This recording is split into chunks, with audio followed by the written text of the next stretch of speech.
First things first, Drake released a new song, Girls Love Beyonce.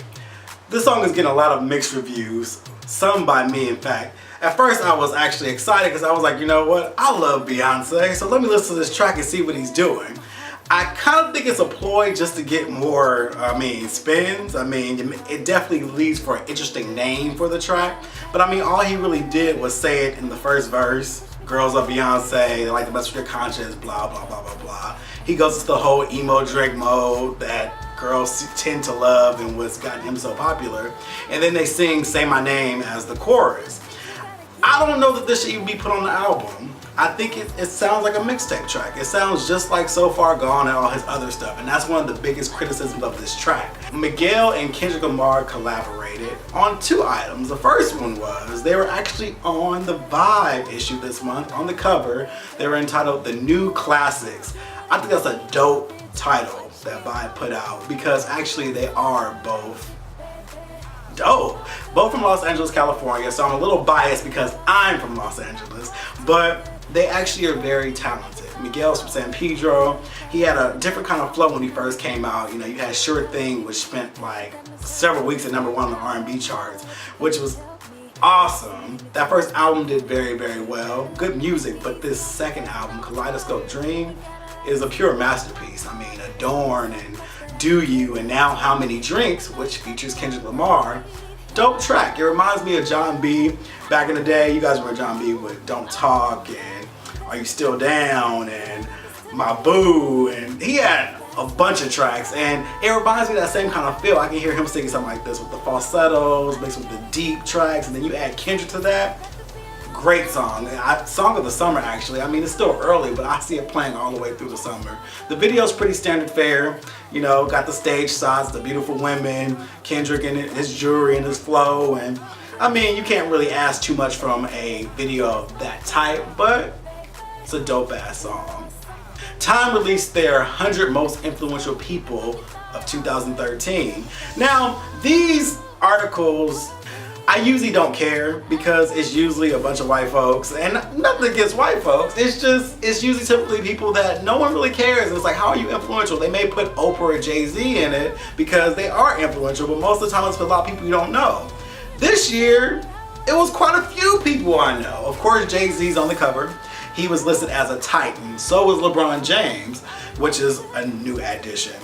In our icon section, we have Beyonce Knowles, and we also have Michelle Obama. In the artist section, we have Miguel and Frank Ocean. That's dope. I actually want to go out and buy this magazine now. It's nice to see people who actually deserve to be there, and it doesn't seem, and none of them have any gimmicks going for themselves. They're all talented, respectable individuals. So go get the Times article of the 100 most influential people of 2013. You'll see Jay-Z on the cover. I'm not an American Idol fan. I haven't watched it. Man, I don't think I've watched it since Fantasia won. What was that, 2003? She's been in the game for 10 years now, and I thought that was pretty amazing. But she was on there this week. She did a great job singing Lose to Win off of her new album, Side Effects of You, which comes out on Tuesday. She was very classy. She had a great look. She sounded wonderful. She's gotten her act together, and she's had a pretty rocky past, so it's a good look for her. One standout person that I keep hearing about and who I've also checked out on YouTube is Candice Glover. Amazing voice, and if you don't know who she is, Google her now and look her up. If she doesn't win this competition, there needs to be a riot. It's just that simple. She sings effortlessly. Like, Mariah Carey threw glitter on her after singing Love Song. She sang When You Believe by Whitney and Mariah and brought Mariah to tears. One other note about American Idol. Everyone is mad about Nicki Minaj being on the panel, but look at all the talented people that are there this year.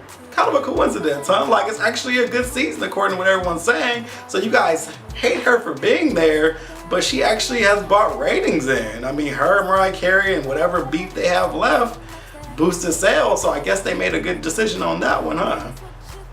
Amber Rose and Wiz Khalifa have been on and off of blogs and things of that sort. They're pretty cute together, I must say. Wiz seems like he's sprung in love. He raps about her on every track, and then, she just had a baby boy, I believe. Yeah, a baby boy. And they were in the media for having him wear these socks with weed emblems on them, and we're moving on from that. They're in the blogs this week because she got a tattoo of Wiz Khalifa's face. I get your kids, I get your parents, because that's not going to change, but you know, these relationships, especially relationships like these two, they don't really last that long. So I just see that being a horrible story in the end. But hey, that's what people do when they're in love. They get tattoos of each other. Luke James is actually making higher steps in his career right now. Sources say that Beyonce has tapped him to open up her European leg of Mrs.Carter tour. We haven't got any new material yet, so I'm a little pissed off about that, and she's already on tour, so I know people in Europe are pissed off because all they're getting is live and rolling on the biggest stage. But hey, whatever. I don't know what's going on with Beyonce's camp right now, but Luke James is opening up, and I'm actually hoping he helps out for the American leg of that tour too, because he's pretty dope. His music's real smooth, and he's being compared to Marvin Gaye of this time, and we're really good at comparing people to older legends. Like Miguel is being compared to the 80s Prince, and now Luke James being compared to Marvin Gaye, and it's like they're all from like the same type of like feel. That's pretty dope. But be on the lookout for him and his album that'll be coming out very soon as well. Azealia Banks released her first single this week, Young Repunxel, well, the video for the first single.